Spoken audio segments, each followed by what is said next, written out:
Geography classes में आपका स्वागत है। मैं रोहित शर्मा, सब्जेक्ट अपना ज्योग्राफी। देखिए लेसन नंबर 9 हमारा चल रहा है, इसका नाम है भौगोलिक परिप्रेक्ष्य में चयनित कुछ मुद्दे एवं समस्याएं। आज हम इस भौगोलिक परिप्रेक्ष्य में जो चयनित मुद्दे हैं उसके अंदर एक ऐसा मुद्दा लेके आया हूं जो कि अब एक बहुत बड़ी समस्या पैदा करने वाला है, वो है वायु प्रदूषण।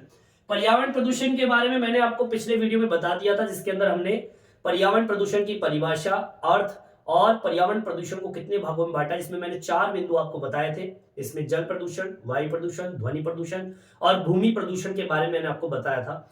इसके अंतर्गत मैंने आपको जल प्रदूषण का वर्णन, पहला बिंदु जो हमारे प्रकार का है प्रदूषण से संबंधित, इसमें पहला बिंदु अपना जल प्रदूषण से संबंधित था, जो मैंने आपको करवा दिया है। आप चाहे तो पिछले वीडियो में जाकर आप पढ़ सकते हैं।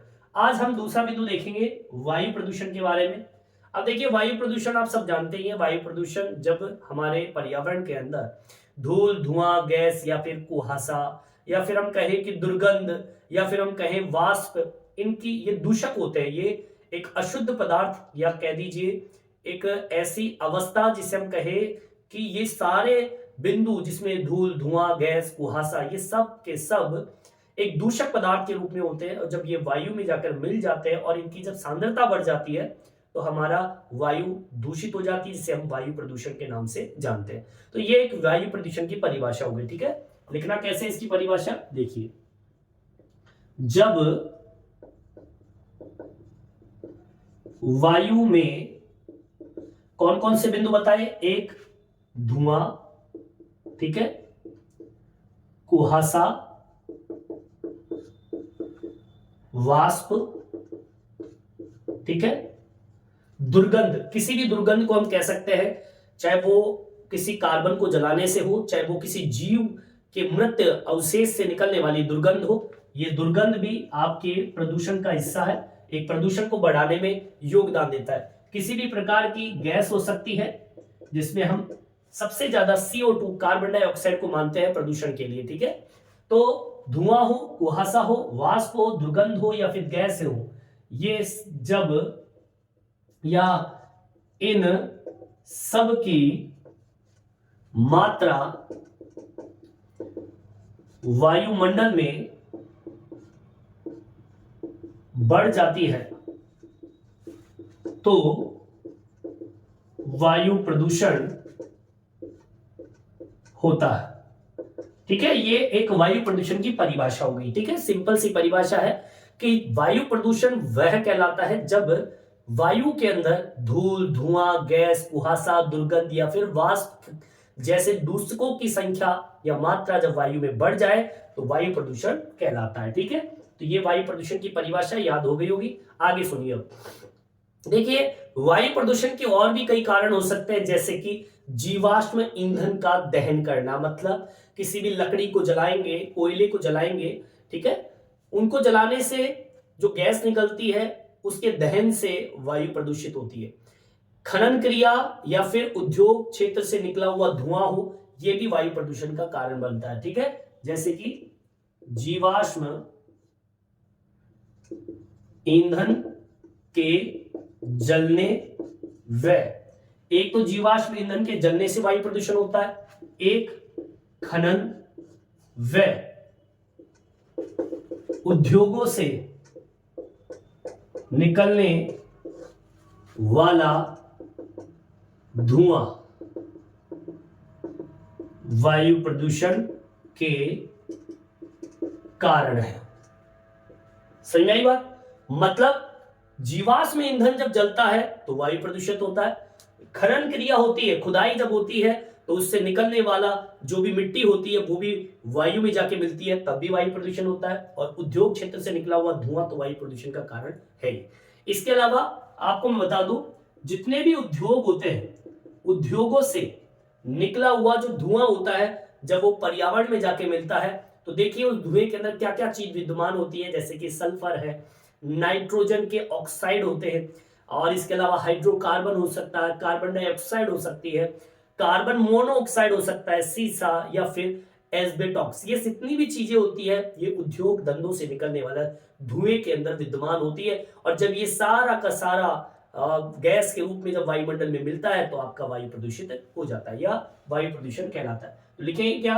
उद्योगों से निकला धुआं, ठीक है, उद्योगों से निकला हुआ धुआं जब पर्यावरण में मिलता है तो धुएं में उपस्थित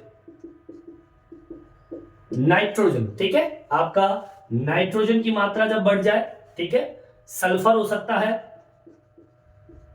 इसके अलावा CO2 जिसे हम बोलते हैं कार्बन डाइऑक्साइड, इसकी मात्रा जब वायुमंडल में बढ़ जाए, ठीक है, इस धुएं के माध्यम से, इसके अलावा हाइड्रोकार्बन है, ठीक है, ये सारे के सारे, इसके अलावा आपका सीसा हो सकता है, ठीक है, इसके अलावा कार्बन मोनो ऑक्साइड हो सकता है, ये सब उद्योग क्षेत्र से निकले हुए धुएं के अंदर विद्यमान होते हैं, ठीक है। तो उद्योग से निकला हुआ धुआं जब पर्यावरण में मिलता है तो धुएं में उपस्थित nitrogen, sulphur, CO2, carbon dioxide, hydrocarbon, सीसा, कार्बन मोनोऑक्साइड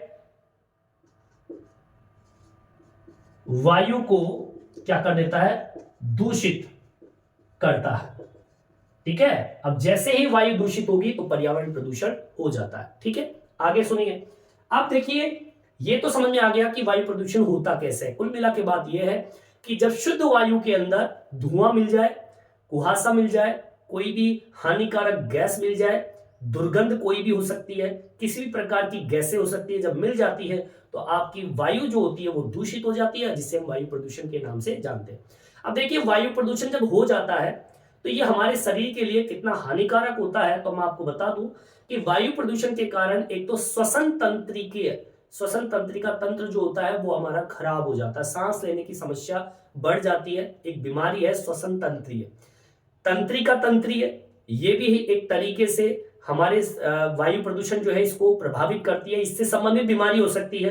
रक्त संचार तंत्र है, इससे संबंधित कई प्रकार की घातक बीमारियां हो जाती है वायु प्रदूषण के कारण, ठीक है। लिखेंगे वायु प्रदूषण के कारण एक तो श्वसन, सांस लेने की जो तंत्रिका है या तंत्रीय है ये बिगड़ जाता है, इसके अलावा आपका पूरा शरीर का जो तंत्रिका तंत्री है इससे संबंधित बीमारियां हो जाती है, ठीक है। इसके अलावा आपका जो रक्त संचार जो तंत्र है, रक्त संचार तंत्र संबंधित क्या हो जाती है, बीमारियां,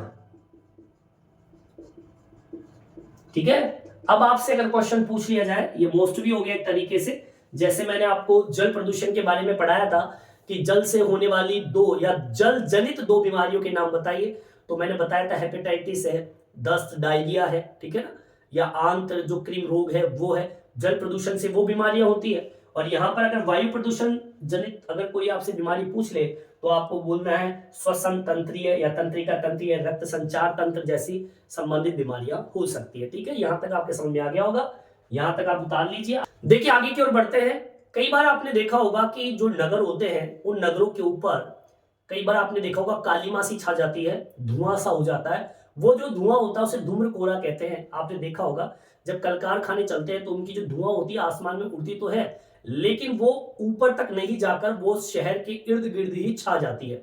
आपने कई बार ईंट के भट्टे देखे होंगे, उनके आसपास धुआं एक तरीके से जाल सा बना देता है, जिसे हम धूम्र कोहरे के नाम से जानते हैं। एग्जाम में क्वेश्चन भी आ सकता है। क्वेश्चन क्या, एक तरीके से परिभाषा पूछ सकता है कि धूम्र कोहरा किसे कहता है या धूम्र कोहरा किसे किस नाम से जानते हैं, तो आप बोल दीजिए नगर के ऊपर कोहरा, जिसे शहरी धूम्र कोहरा के नाम से जानते हैं, ठीक है। किसी प्रकार का कोहरा हो सकता है ना, नगर या नगरों के ऊपर, ठीक है, नगर के ठीक ऊपर कुहरा, कुहरा के अंदर कुछ भी हो सकता है, धूल हो सकती है, मिट्टी हो सकती है, आपकी कई प्रकार की गैसें हो सकती है, या फिर कार्बन हो सकता है जो कल कारखानों से निकला हुआ होता है, ठीक है। कोहरा जैसे शहरी, ठीक है ना। और अब नगरों के ऊपर जो कोहरा होता है जिसे हम शहरी धूम्र कोहरे के नाम से